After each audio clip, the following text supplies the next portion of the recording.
He decidido, después de largo tiempo de pensamiento, abordar este asunto porque hermanos de aquí, de nuestra iglesia, se han sentido escandalizados en contra de Dios hablando del asunto, de este asunto.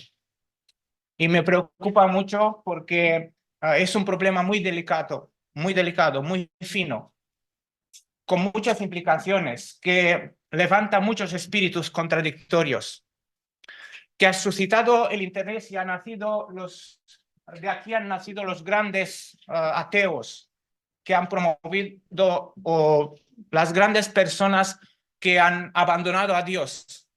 Así se cree, pero en realidad no es este el asunto que ha levantado los grandes ateos en el mundo. No es este. El asunto que ha levantado los más feroces luchadores contra de Dios en el mundo ha sido las herejías que han entrado en la iglesia, en nuestra iglesia, como la doctrina del infierno, la doctrina de la inmortalidad del alma que está rodeando toda la tierra, la doctrina sobre el pecado original. Esta doctrina penetrando dentro de la iglesia, hasta el propio Agustín de Hipona, que ha promovido la doctrina del pecado, la naturaleza del pecado, que va con nosotros, nacimos pecadores y culpables delante de Dios. Esta doctrina ha penetrado hasta nuestra iglesia. Hasta el mismo Agustín ha quedado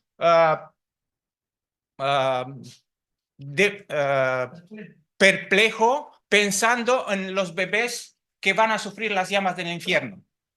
Y entonces ha tenido que inventar otra doctrina, la de la predestinación, para cubrir más o menos este asunto del sufrimiento de los bebés. ¿El sufrimiento un problema o una solución? Veremos por qué he escogido este título. ¿Un problema o una solución?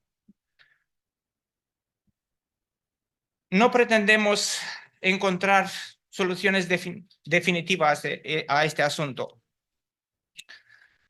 No queremos ser tampoco como los amigos de Job, que han estado al lado del que sufría y han permanecido callados 7 días. Y si hubiesen permanecido callados hasta el final, hubiesen sido santos, hubiesen sido perfectos. En estas situaciones, cuando alguien sufre una pérdida extrema, tremenda, pasa a sufrir estos sufrimientos extremos, lo más correcto y lo más sentido es permanecer callado y sufrir junto con él. No hablarle de un Dios amoroso en aquellos momentos. Hablar de un Dios amoroso es este momento precisamente, lo cual estamos nosotros ahora.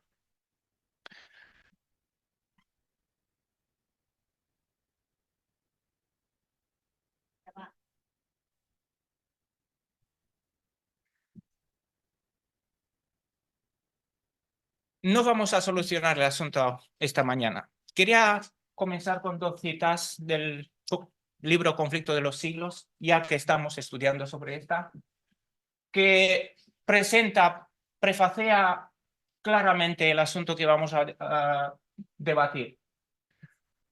Cristo vio en Jerusalén un símbolo del mundo endurecido en la incredulidad y rebelión, que corría presuroso a recibir el pago de la justicia de Dios. Los lamentos de una raza caída oprimían el alma del Señor y le hicieron prorrumpir en esas expresiones de dolor. Vio además las profundas huellas del pecado marcadas por la miseria humana con lágrimas y sangre. Su tierno corazón se conmovió de compasión infinita por las víctimas de los padecimientos y aflicciones de la tierra. Anheló salvarlos a todos, pero ni aun su mano podía desviar la corriente del dolor humano que del pecado dimana. pocos buscarían la única fuente de salud. Él estaba dispuesto a derramar su misma alma hasta la muerte y poner así la salvación al alcance de todos. Pero muy pocos iban a acudir a él a tener vida eterna. ¿Observáis una consecuencia directa del pecado? ¿Cuál es la consecuencia directa del pecado? El sufrimiento, el dolor y la muerte.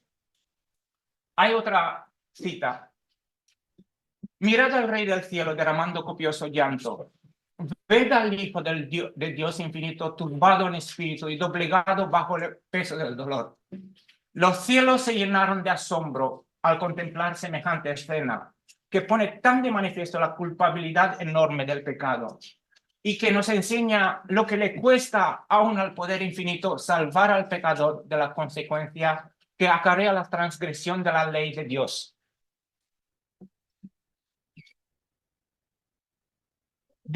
Dirigiendo Jesús sus miradas hasta la última generación, hacia nosotros, vio un mundo envuelto en un engaño semejante al que causó la destrucción de Jerusalén. El gran pecado de los judíos consistió en que rechazaron a Cristo. El gran pecado del mundo cristiano iba a consistir en que rechazaría la ley de Dios, que es el fundamento de su gobierno en el cielo y la tierra. Los preceptos del Señor iban a ser menospreciados y anulados. Millones de almas sujetas al pecado, esclavas de Satanás, condenadas a sufrir la segunda muerte, se negarían a escuchar las palabras de verdad en el día de su visitación.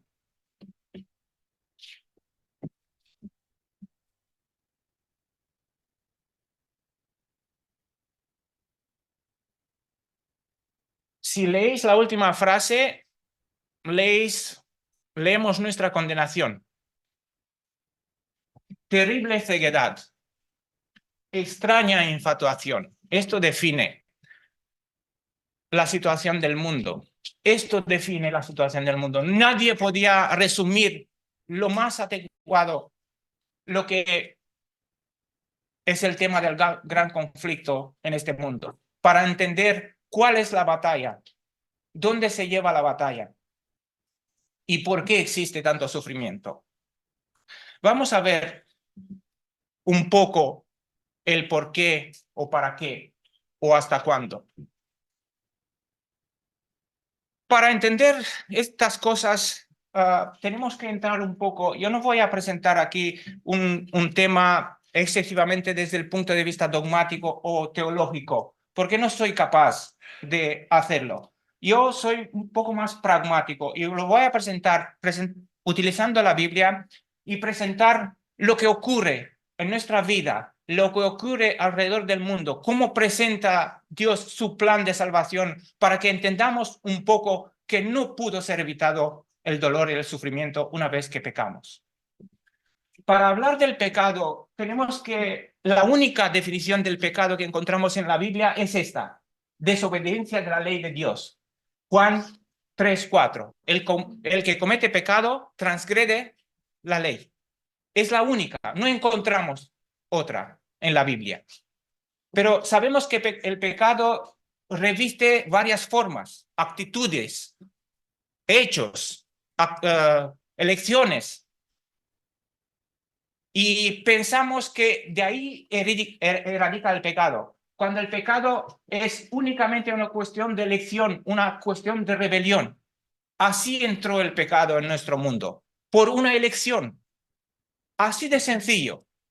Cuando Adán y Eva se dirigían a comer del árbol de la vida, que estaba a un lado del río, podía ver en el otro lado el árbol del conocimiento del bien y del mal. Siempre lo podían ver. Y podían hacer una elección: ir allí y comer de él, transgredir la ley de Dios, o seguir obedeciendo a Dios y comer del árbol de la vida y vivir para siempre. Es una cuestión de elección. Es una rebelión en contra de Dios. No quiero hacer como Dios. Voy a probar mi camino. Es la esencia del pecado. Así nació el pecado en el ser más destacado del cielo, el ser creado. El pecado es una acción de causa-efecto. En Ezequiel 8, 18, 20 leemos, el alma que pecare, esa morirá. Los hijos no llevarán los pecados, la culpabilidad de los pecados del padre. Los hijos. Abrir la Biblia. Ezequiel 18, 20. El alma que peca, esta morirá. El hijo no cargará con el pecado del padre, ni el padre cargará con el pecado del hijo. La justicia del justo será sobre él, y la injusticia del impío será sobre él. Por lo tanto, no podemos hacer una doctrina de ese versículo. Hay otros versículos del Antiguo Testamento que sostienen esta idea. Siempre Dios ha dicho esto, que el hijo no cargará con el pecado del padre. Por lo tanto, el que nace, el bebé, ¿es culpable? Si el pecado es una cuestión de elección, el bebé que nace es culpable, no es culpable. Por eso se extrañó el mismo Agustín de Hipona pensando en esto. ¿Cómo puede ser un bebé que se queme infinitamente en las llamas del infierno? Pero prosiguió con su ideología. Si es una cuestión de elección, los bebés no son culpables. No llevan en sí el pecado, no llevamos intrínsecamente en nosotros el pecado. Cuando el bebé crece, el niño crece, si es capaz, y Dios considera que es capaz de tomar una decisión, entonces es el momento que él elegirá permanecer fiel a Dios o elegir a pecar en contra de Dios. Entonces Dios decidirá si él es culpable o no. Lamentablemente, todos los que han nacido en este mundo han elegido pecar. Todos, ni uno. El único sin pecado ha sido Jesús. De ahí podemos entender la naturaleza del pecado y la naturaleza de Cristo también. Y Él llevó nuestro cuerpo caído y Él vino con nuestro cuerpo caído, pero no eligió a pecar, eligió a permanecer fiel a Dios, el único. No quiero entrar y extenderme. Este es un asunto de otro debate y invito a los que pueden hacer esta cosa que clarifique la naturaleza del pecado y por qué ha traído tanta confusión en nuestra mente y ha traído tanta ira contra Dios. Cuando el más sencillo, el más maravilloso de este mundo, que es un bebé, es culpable por algo. No es verdad, no es culpable. El pecado es una cuestión de causa, una cuestión de elección y atrae un efecto, que es el efecto irremediable, es la muerte. El pecado no se perdona. Cuando encontramos en la Biblia que el pecado, tus pecados te son perdonados, hace referencia también en el sacrificio de Cristo. Automáticamente hace referencia al sacrificio de Cristo. Son perdonados en Cristo, pero alguien los ha pagado. Lo han pagado estos pecados, estas consecuencias.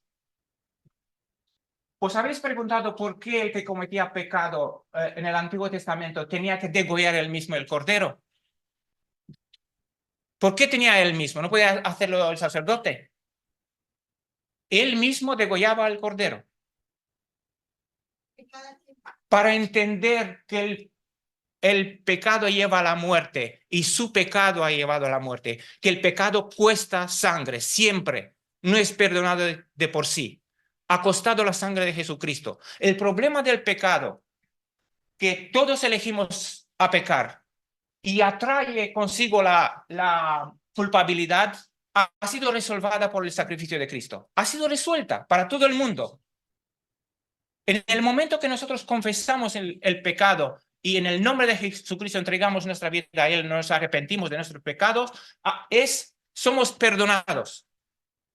Otra cosa es que seguimos viviendo y otra vez comenzamos a elegir mal. Esa es otra cosa. No entramos en esa discusión. Esta es la justicia de Cristo atribuida e impartida. No entramos por ahí.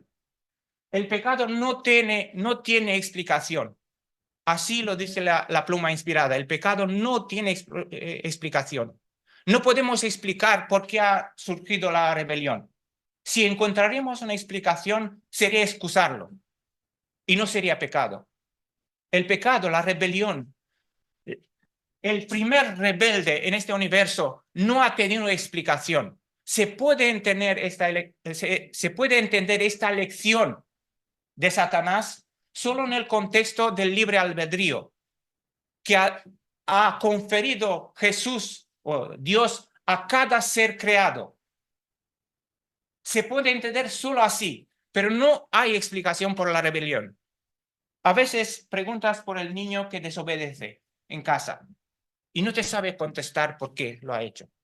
Lo ha hecho varias veces y él no sabe dar una explicación, porque no existe explicación. ¿Cómo se puede excusar? Aunque hasta los grandes pecadores, los grandes criminales, buscan alguna excusa en su mente para poder convivir con la conciencia limpia, pero no se puede vivir si entendemos la naturaleza del pecado. No tiene explicación. Si tenemos que adentrarnos en el asunto, tenemos que hablar del carácter de Dios, que pasaré rápidamente porque esto lo sabemos todos. Sabemos todos, la Biblia declara enésimas veces que Dios es amor. Tanto porque tanto amó Dios al mundo que entregó a su unigénito, ¿no? Romanos 5:8, sin embargo, quiero resaltarlo. ¿Alguien se lo encuentra?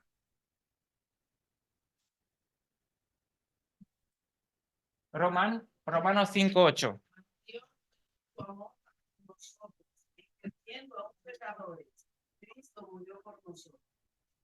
Sí, creo que para mí es el más importante, pero hay otros versículos también. Dios también combina su amor con su justicia. Es muy importante entender esto porque vamos a ver después por qué Dios ejecuta su justicia y su juicio.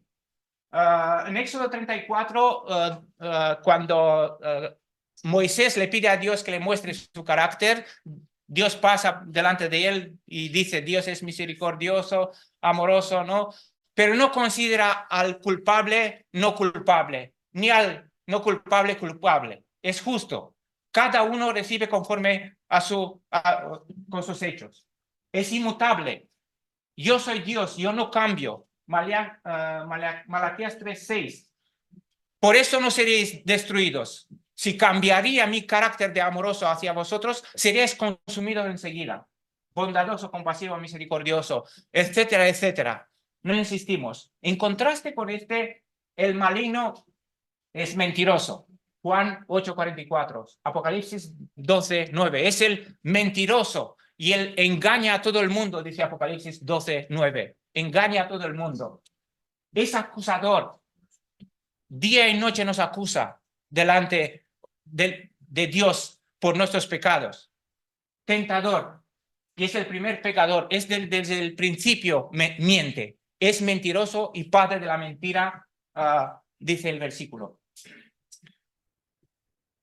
¿Por qué entonces se atribuye a Dios todos estos males? ¿Dónde está Dios cuando sufrimos? Es verdad que nosotros a veces nos preguntamos, muchas veces nos preguntamos, nos ponemos estos preguntas. ¿Por qué se atribuye a Dios todos los males? Porque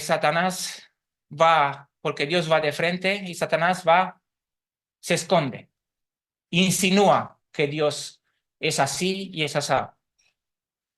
Dios va por delante y Satanás miente por detrás y los crédulos lo creen a él. Dios manifiesta su amor con los obedientes, pero Satanás es intransigente. Lleva al hombre al pecar y luego se burla de él. ¿Por qué hay burla, persecución, violencia, genocidios, guerras, hambres, enfermedades, desastres naturales o provocados? son consecuencias directamente de la desobediencia de Dios. ¿Quién provoca estas cosas?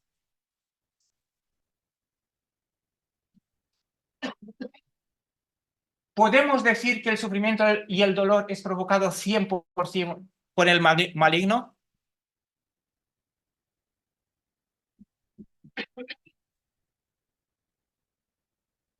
Si tenéis que contestar algo, contestáis. ¿Podemos decir que el sufrimiento y el dolor es provocado 100% por el maligno? Sí. ¿Por el hombre también? También. ¿O podemos atribuir a Dios aplicando juicios? ¿Os acordáis de los juicios que los ha aplicado Dios hasta ahora? Sodoma y Gomorra, ¿no? El diluvio, la extensión de los cananeos, del pequeño hasta el grande. ¿Dónde podemos ver el amor de Dios en estas cosas? Podemos decir que es el autor del pecado que ha engañado a nuestros primeros padres, es Satanás. Es el autor del la rebelión. Él es el autor de que ha entrado el pecado en este mundo, pero con el consentimiento de Adán y Eva. Y desde entonces pagamos alquiler a Satanás en muerte y sufrimiento, ¿no? Es una cuestión de elección, ¿acordáis? Adán y Eva han escogido esta dirección. El hombre, es verdad que el hombre se suma, está dejado que esté influenciado por el pecado, colabora con el Satanás, a veces sin querer y muchas veces por el espiritismo queriendo, y se ha unido a esta destrucción, a esta torrente de destrucción que ha traído el pecado y sus consecuencias en el mundo. Pero no es porque Dios quiere así. Y esta idea ha penetrado mucho en el mundo. Habéis escuchado muchas veces, Dios ha querido que ocurra esto. Cuando ocurre un desastre, Dios ha querido que ocurra esto. No es verdad. Dios no quiere que ocurra esto. El maligno ha sembrado la cizaña. El maligno está provocando la ira del hombre contra Dios. Y el hombre se suma al carro de denigrar a Dios delante del universo. El hombre está profundamente implicado. Por esto el sufrimiento, la consecuencia del pecado se amplía exponencialmente. Al principio era menos sufrimiento, después el sufrimiento se ha ampliado exponencialmente porque ha sido propagado por el hombre bajo influencia de Satanás en el mundo. Si abrimos la Biblia en Habacuc 1, Habacuc 1, la profecía que vio el profeta Habacuc. Y él tenía las mismas preguntas y decía, ¿hasta cuándo, Jehová, clamaré y no oirás? ¿Hasta cuándo daré voces a ti diciendo violencia sin que tú libres? ¿Por qué me muestras la iniquidad y me haces ver la aflicción? Y aquí que surgen pleitos, contiendas, la destrucción y la violencia están delante de mí. ¿Hasta cuándo? La pregunta de Habacuc no es por qué. Esa es la pregunta del hombre, justificándose. Yo no he hecho nada malo. ¿Por qué me sucede todas estas cosas? No he hecho nada malo. Esa es la pregunta del hombre. ¿Por qué? La pregunta de Habacuc es ¿para qué? Y la pregunta de los mártires que están esperando la justicia de Dios bajo el altar, en sus tumbas, la pregunta es la misma. ¿Hasta cuándo, Señor? ¿Hasta cuándo? No es por qué. La pregunta por qué es expresión de la justicia del hombre. No soy culpable. La única pregunta válida es cuestionar a Dios por qué tarda tanto. Esa es una pregunta legítima. Es la pregunta de los mártires, ¿no? ¿Hasta cuándo, Señor? ¿Por qué no intervienes? Esa es la pregunta de Habacuc. repito, la única pregunta legítima que podemos hacer a Dios es legítima, no es necesaria, pero es legítima. ¿Hasta cuándo? ¿Por qué no intervienes? ¿Tú no ves qué ocurre en la tierra? Y la verdad es que nosotros ni podemos contar lo que ocurre bajo la oscuridad en el mundo maligno, en el planeta Tierra. Aquí es el infierno. En este planeta, cosas que no se pueden contar aquí: violencia, sangre, crímenes, tráfico de órganos, tráfico de carne, tráfico de drogas, armas, todo lo que parece que uno inventan cosas males. Esta es su labor, para inventar todas las cosas que ocurren en el mundo. Y Dios ve y permanece callado. ¿Hasta cuándo, Señor? La respuesta es lo que más nos duele a nosotros, a los cristianos. ¿Por qué? No por qué. ¿Hasta cuándo, Señor? ¿Por qué no intervienes?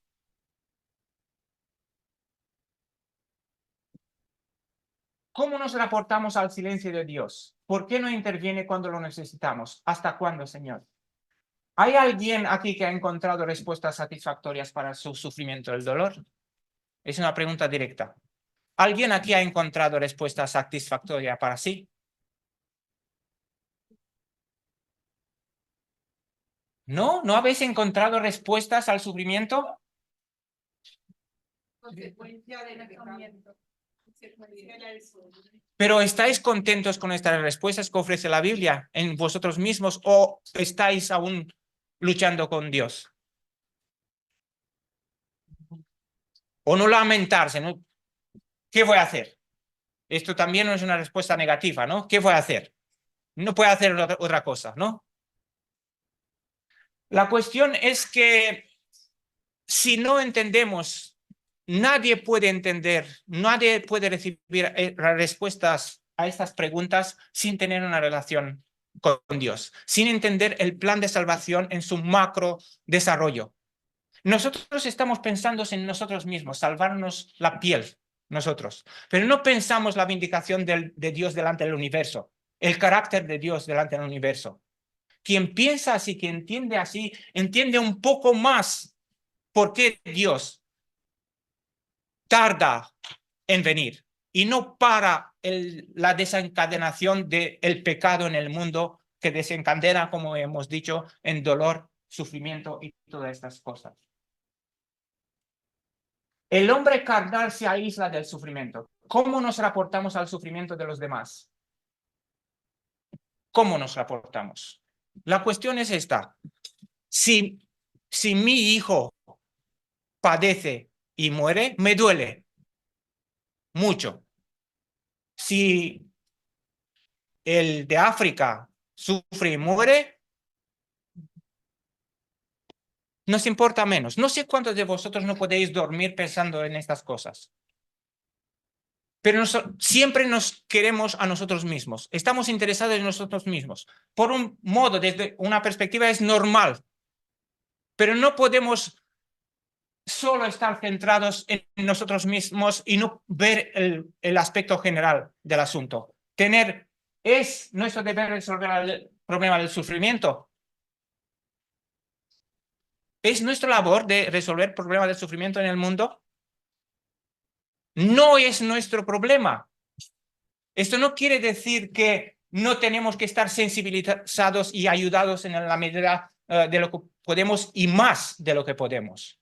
No significa eso. Los pobres están entre vosotros para que os sea un estímulo a vosotros por vuestra avaricia, dice la palabra de Dios. No es nuestro deber. Sabemos que se sufre mucho, pero Dios prometió.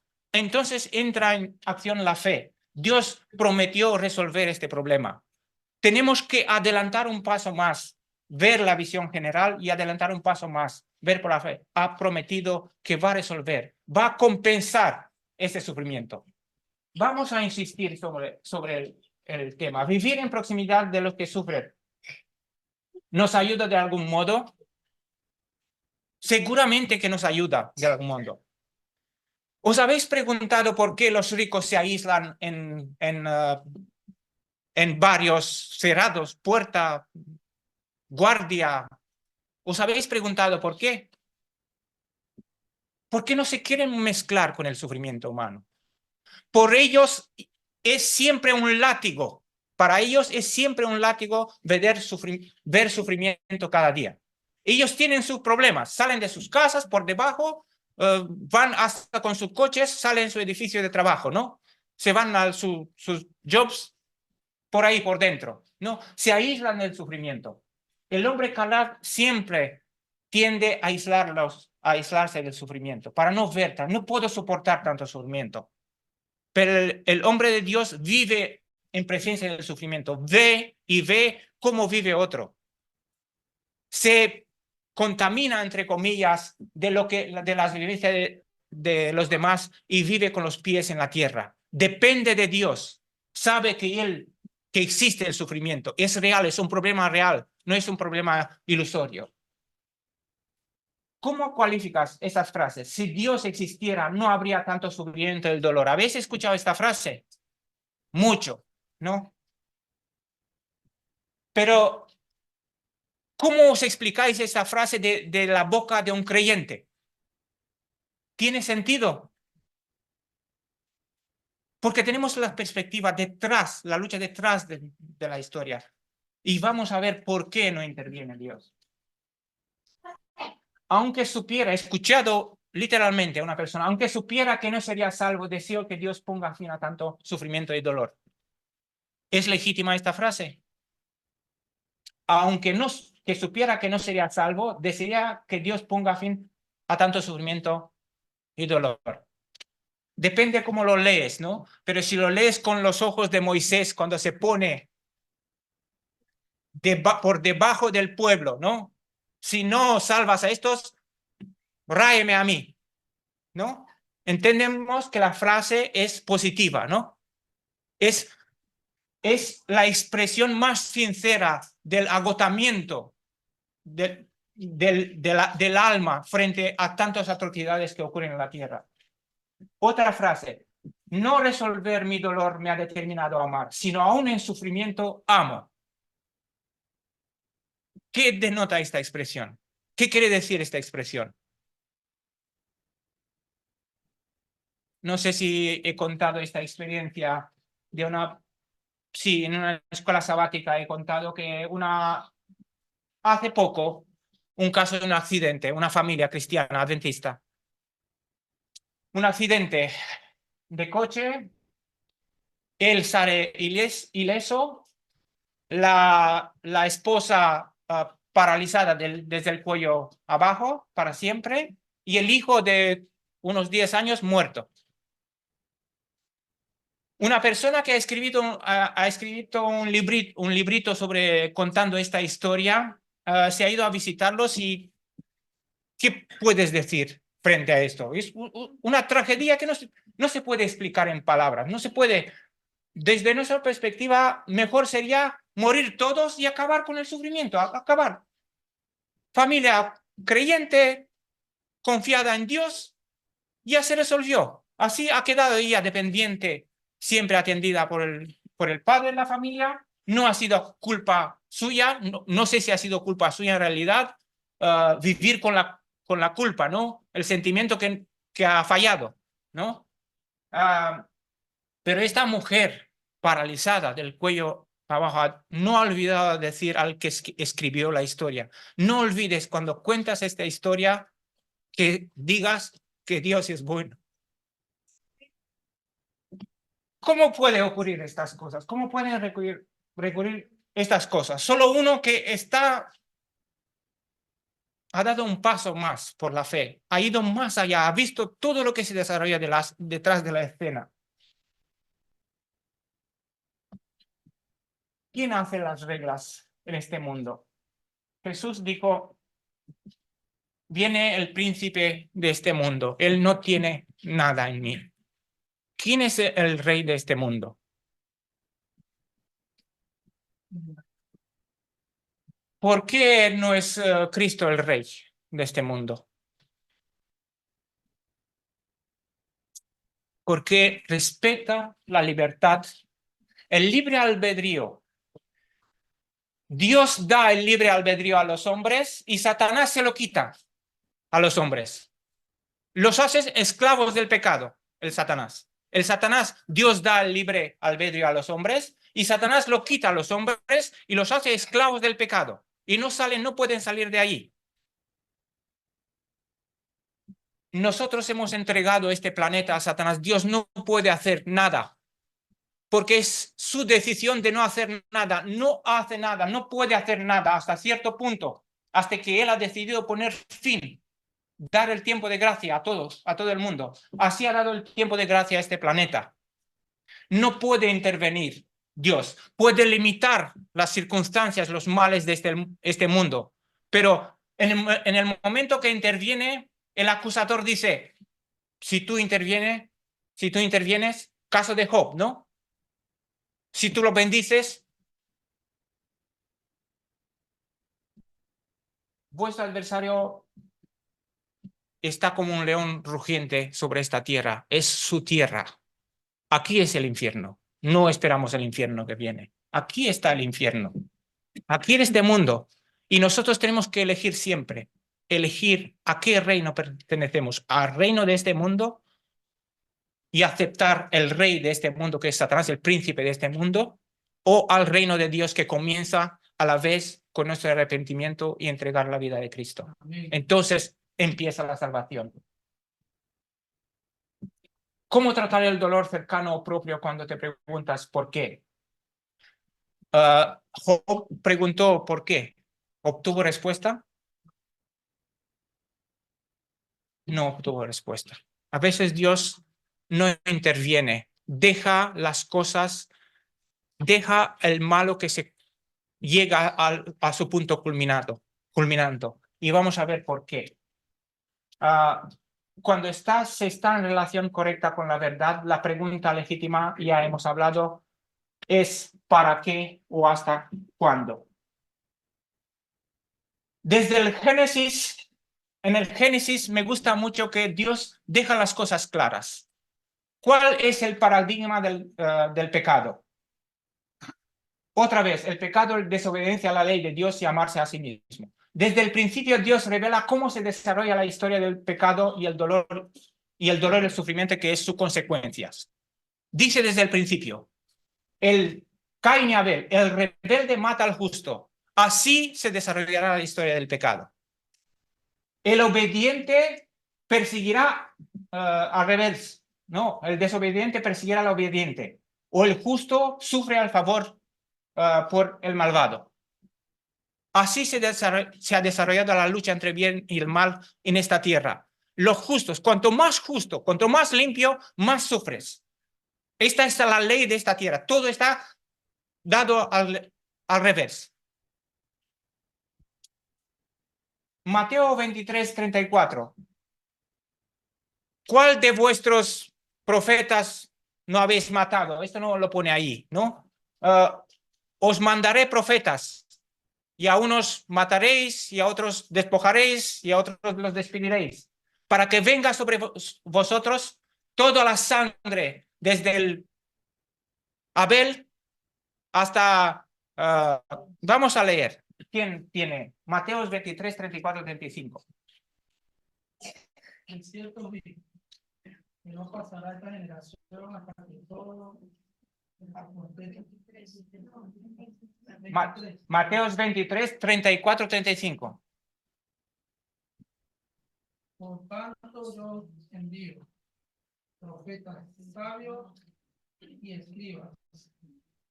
De ellos, unos mataréis y crucificaréis, y a otros soltaréis en vuestras sinagogas, y perseguís de ciudad en ciudad.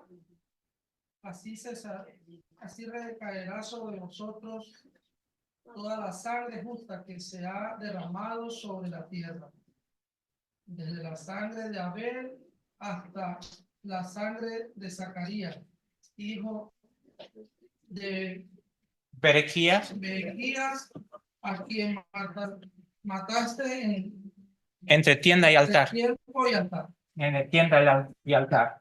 Esto ocurre en las condiciones del pecado, esto ocurre. Los justos sufren perseguidos por los malvados. ¿Por qué? Porque la luz ha venido al mundo y los hombres amaron más las tinieblas que la luz. ¿Por qué? Porque sus obras eran malas. Decidme, ¿por qué estáis expulsados cuando no estáis de acuerdo con los malvados? ¿Por qué estáis perseguidos? Porque los malvados no aman a la luz y ni amarán a los hijos de la luz. Cristo dijo, si esto me ha hecho a mí, lo mismo os hará a vosotros. Y esta es la historia del pecado. El justo sufre más que el injusto.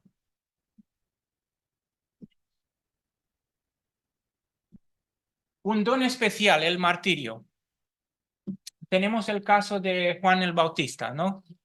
¿Pensáis que Juan el Bautista ha sido tratado injustamente por Jesús?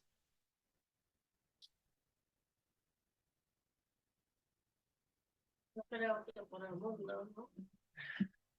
Ha sido dejado sin ninguna explicación. Solo ves lo que ocurre fuera y tú decidirás si yo soy Cristo o no soy Cristo. Ha sido dejado que muera ahí sin respuestas. Muchos mártires han ido, los profetas, no sé si algún profeta, ¿cuántos de los profetas de Israel han permanecido vivos? Que han sido mandados a Israel. Pocos, ¿no? A todos han matado. Los profetas representan los representantes que va a ir a la viña, ¿no? Y al final ha venido el príncipe del universo y a esto también han matado. Los discípulos de Cristo, casi todos, menos Juan, han muerto martirizados. Los mártires de la Edad Media, y echados a los leones, vestidos en pieles de animales y echados a los leones. Los misioneros que actúan en el mundo musulmán hoy día están matados y están dejados que mueran ahí. Nuestros contemporáneos, muchos que están predicando el Evangelio, los del tiempo del fin que van a ser reducidos, todos estos son mártires. El martiraje no se le pide a todo el mundo. ¿No pensáis que en el tiempo del fin nos van a todos a descarnizar porque permanecemos fiel en Dios? Es un don especial. Solo unos pocos han recibido este honor de sufrir por Cristo porque Dios ha considerado que su sangre es la semilla para el Evangelio. Su muerte, además de ser sangre, ¿cómo puede ser la sangre de los mártires semilla para el Evangelio? ¿Cómo puede ser?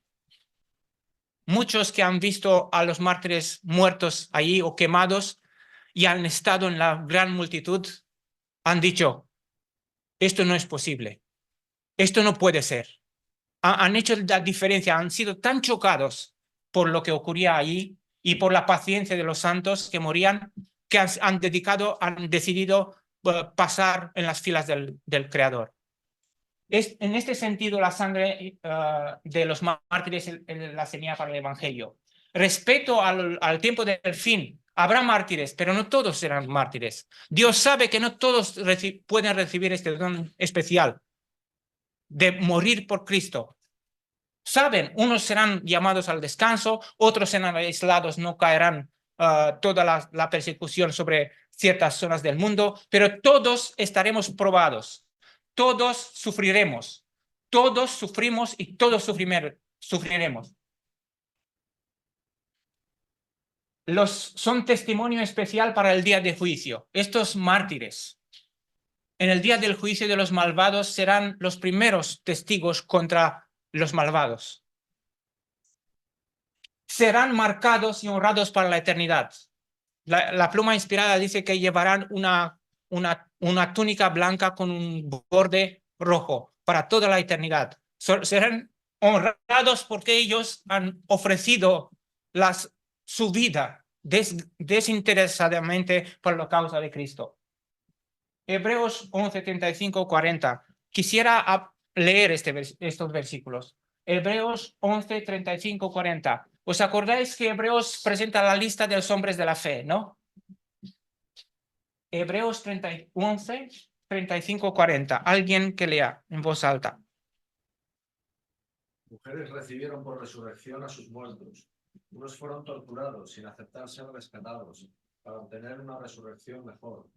Otros recibieron pruebas de burlas y de azotes, además de cadenas y cárcel. Fueron apedreados, aserrados, puestos a prueba, muertos a espada. Anduvieron de un lado para otro cubiertos de pieles de ovejas y de cabras, pobres, angustiados, maltratados. El mundo no era digno de ellos.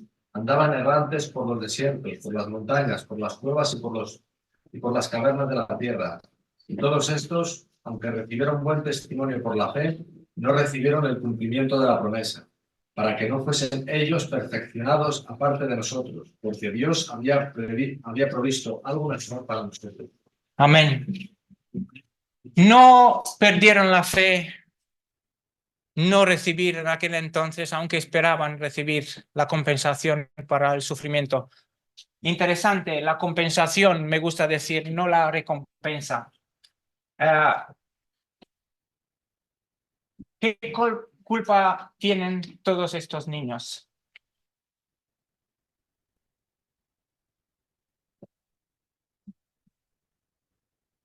Sin culpa, únicamente Cristo. ¿Quién es inocente? ¿Quién es sin culpa?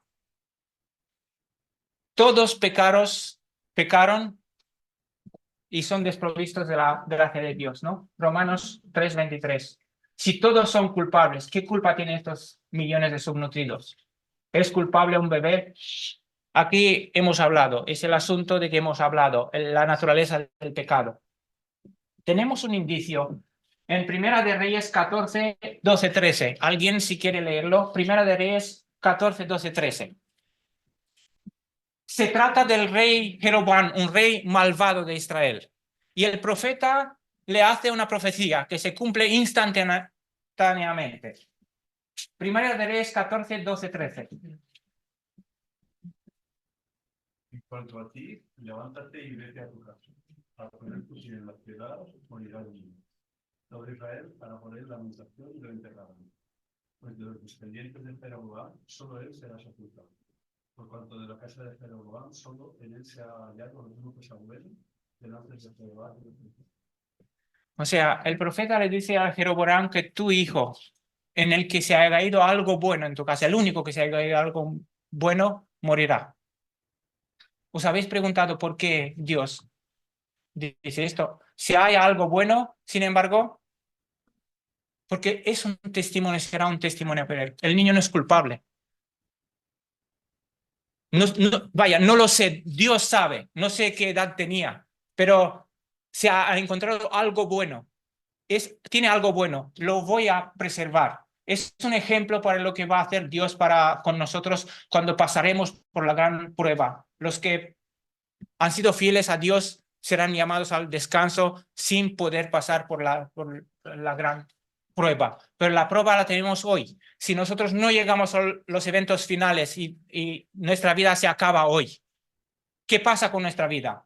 Habremos sido probados, sellados y estamos en los brazos del Señor si hemos permanecido fieles. Hay una parábola aquí, pero la voy a saltar. La fe siempre encoge en aguas calientes. ¿Por qué Dios tarda tanto? ¿Por qué Dios permite tanto? ¿Por qué Dios no ha reducido o eliminado las consecuencias del pecado? ¿Por qué no ha aislado? Sabemos todas las respuestas. ¿Qué aprendería el pecador si Dios rompiese el efecto de su causa? ¿Qué aprendiera el niño si siempre tocaría las cosas calientes de casa y nunca repercute nada en él? No se quema, no está... ¿Qué haría? ¿Qué pasaría si todos conducíamos por la calle como queremos y nunca pasaría nada? Ni leyes, ni nadie será castigado, nadie será detenido. Si Dios no deja el pecado y el dolor que llega a su culminación para que sea una demostración para nosotros mismos que el pecado lleva a la muerte, si no nos enseña didácticamente, si queréis, con el dolor, entonces nunca entenderíamos cuál es la importancia del pecado. ¿Entendéis un poco? Yo no quiero dar respuestas, quiero tirar del hilo, que el hilo rojo es Jesús en la Biblia. Tirar de este hilo para encontrar algunas respuestas posibles para nuestra no creencia, ¿no? ¿Cuántas veces en tiempo de bonanza ha crecido la fe? ¿Cuántas veces? El pueblo de Israel, cuando eran bien, empezaban a irse detrás de Baales. ¿Por qué Dios trajo el diluvio de Sodoma y Gomorra? El diluvio, Sodoma y Gomorra, los cananeos han sido exterminados. ¿Por qué? Para proteger a los demás. Si los de antediluvianos seguían por este camino, que eran todos corrompidos, ¿qué pasaría del mundo? Se extinguiría todos. Todos se mataban, llegaban a matarse, a extinguirse uno a otro. ¿Por qué pone Dios fin? ¿Por qué Dios pondrá fin al pecado? ¿Por qué ha puesto hasta ahora fin al pecado con juicios particulares? Estos que he descrito ahí. Para preservar la vida posterior después de esto. Es una pregunta demasiado sencilla para que pueda ser entendida sin la perspectiva de la gran lucha y el requerimiento de Dios hacia nosotros. ¿Por qué el pecador tenía que degollar él mismo a la víctima? Hemos dicho, el dolor y el sufrimiento, entonces, ¿es un problema o una posible solución? El dolor y el sufrimiento, en este sentido, ¿es un problema o una posible solución? Vamos a ver. El apogeo del gran conflicto. El hombre del dolor. ¿Quién no conoce Isaías 53? Ha sido traspasado por nuestros pecados. Ha sufrido nuestra culpabilidad. Por esto todos tenemos acceso a la salvación por intermedio de su sacrificio. Dios quiere poner fin al pecado y a todas sus consecuencias, no por eliminación, sino por inmersión en el pecado. Inmersión en el sufrimiento humano, su sacrificio, por la promesa de compensación y la eliminación de dolor. Pasamos en el terreno de la fe.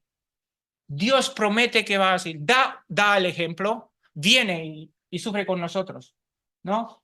Apocalipsis 21:4, no habrá más muerte, ni habrá más llanto, ni clamor, ni dolor, porque las primeras cosas ya pasaron.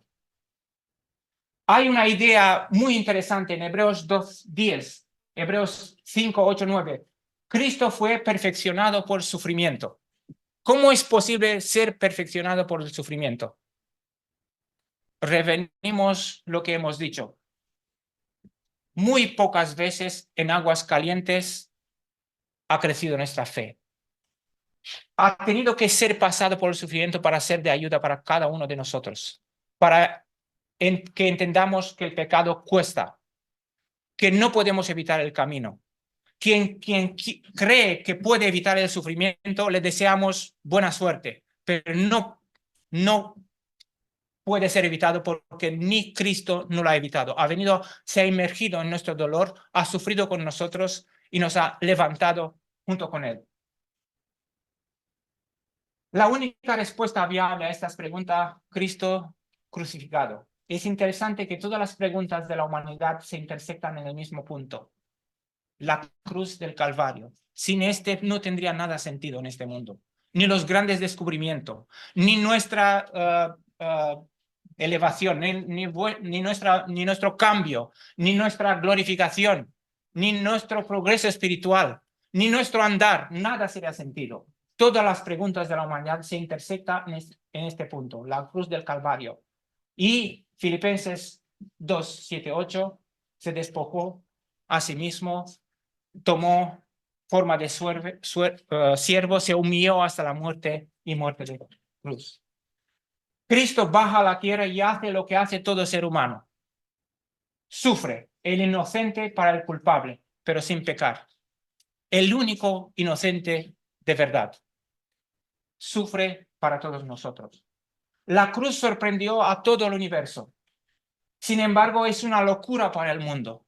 Porque no ha existido nunca en la historia una deidad que ofrezca su vida para los pecadores. Nunca. Esto sorprende y esto no es inaceptable para el corazón que no está transformado por intermedio de Cristo. Nosotros aún queremos transformarnos a nosotros mismos o justificarnos de alguna manera para poder acceder al cielo. Sorprendió a todo el universo, incluido a Satanás, lo sorprendió. Sin embargo, es una locura para el mundo y un tropezadero para los de la casa. Para los cristianos ha sido un tropezadero. Y acabamos. ¿Hay alguna forma de evitar el sufrimiento? La cruz aclara que no se puede evitar el sufrimiento. Que los justos sufren más. Que exista una esperanza en su promesa. Dios compensará este sufrimiento, pero nos va a perfeccionar por intermedio de esto. Y podemos concluir y entender que el sufrimiento puede ser el camino para salir de esto. De hecho, entre lágrimas, siempre el cielo se va más claro, se ve más claro. Y quiero acabar con la 2 Corintios 5:21. Al que no conoció pecado, por nosotros Dios le hizo pecado para que nosotros fuéramos hechos justicia de Dios en él. Amén. Me acuerdo de pequeño. Yo nací en una casa del campo con muchas tareas, mucho trabajo en el campo. No, nada que ver como hoy día. Desde animales hasta campos extendidos, cultivando. Yo he sido muy desobediente. He sido castigado. Creo que si me verifico bien, aún encuentro alguna señal de castigo. Mi padre ha sido muy violento. Porque no sé si aprendió la violencia en las cárceles comunistas. Ha sido violentado mucho ahí. Y hay una ley en psicología. Lo que ves, aprendes. Sin que, aunque el héroe es castigado o recompensado. Quería evitar las tareas y iba a jugar siempre y no cumplía las tareas y advertido una y otra vez y me castigaba mucho y muy violento. Y una vez me castigó mandarme con los 7, 8 años, 9 años. Me castigó dormir por la noche en el pajar. Habíamos animales y el pajar es lleno de paja y de hierbas para el invierno, ¿no? Y era muy bien dormir ahí, que había mucho olor de flor del campo. Pero no era mi deseo dormir solo ahí. Yo temía mucho la oscuridad, muchísimo, tremendamente. Cosa que ha cambiado radicalmente. Y no sé si le ha mandado mi madre a él o ha venido por su propia iniciativa para dormir conmigo. Después de dejarme una hora ahí, temblando, ha venido, ha cogido la manta, se ha acostado.